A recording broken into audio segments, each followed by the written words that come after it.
Hello and welcome to the Death Row and Executions channel. I'm Paco Rivera. In January of the year 1978, just 6 days after celebrating the start of a new year, 44 years ago, a 21-year-old woman named Deana Bowdoin was a student at Arizona State University. Deanna had also studied in Europe. She was an honor student at ASU and she enjoyed writing poetry. That night of January 6th, a Friday night, she had dinner with her parents and later met with some friends at the monastery bar. Those friends later watched Deanna drive away. They would never see her again. Deanna arrived at her campus apartment building in Tempe, Arizona sometime after midnight, now January 7. Moments earlier, Deanna's boyfriend, Mike Baines, and his brother had arrived at Deanna's apartment, but she wasn't there yet, so they left.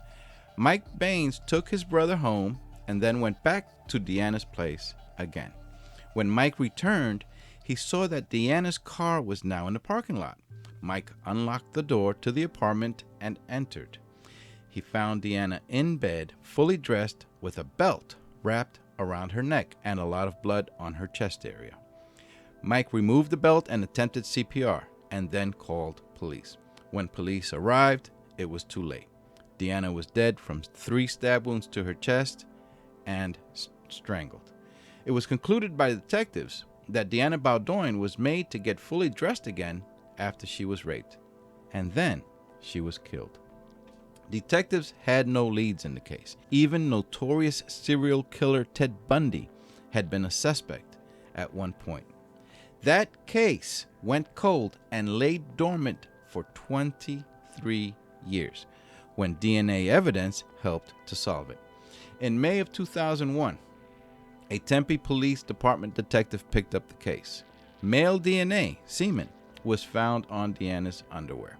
Deanna's boyfriend and his brother had been tested and no match was found. Using a national database, however, a DNA link was found matching a man named Clarence Wayne Dixon, a Native American of the Navajo Nation, who was now in prison serving 7 consecutive life terms for other sexual assaults. In 1977, a year before Deana Bowdoin was killed, Clarence Dixon, while he was a student at Arizona State University studying engineering, he attacked a 15-year-old girl by striking her in the head with a metal pipe, and he was arrested. When asked why he attacked the girl, Dixon had said because she reminded him of his ex-wife.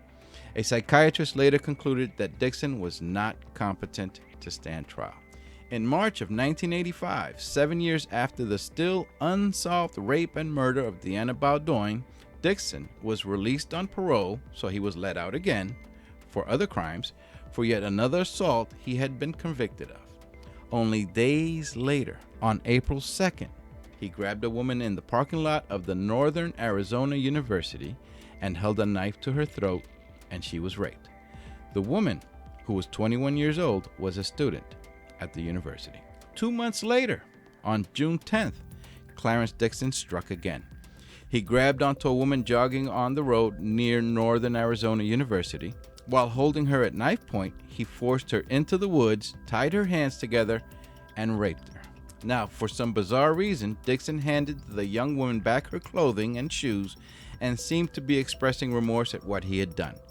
He handed the woman his knife and said, "Go ahead and cut me," but the woman refused. Dixon was later captured and arrested, and he became the prime suspect in the earlier rape as well.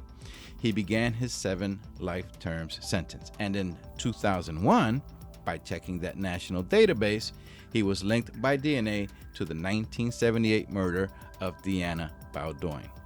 It was also learned that Dixon had lived across the street from Deana Bowdoin at the time of the murder.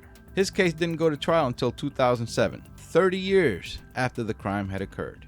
He was found guilty, and on January 24th of 2008, he was sentenced to death. Arizona hasn't executed anyone on death row for nearly 8 years, since 2014. In this upcoming execution, Clarence Dixon, who is now 66 years old, will have the option to choose lethal injection or lethal gas. One of Dixon's current attorneys, Jennifer Moreno, has stated that the execution of Mr. Dixon, a severely mentally ill, visually disabled and physically frail member of the Navajo Nation is unconscionable. If you'd like to see more of these death row stories, please go ahead and subscribe so that you are alerted the next time one comes out. I'm Paco Rivera. Bye for now.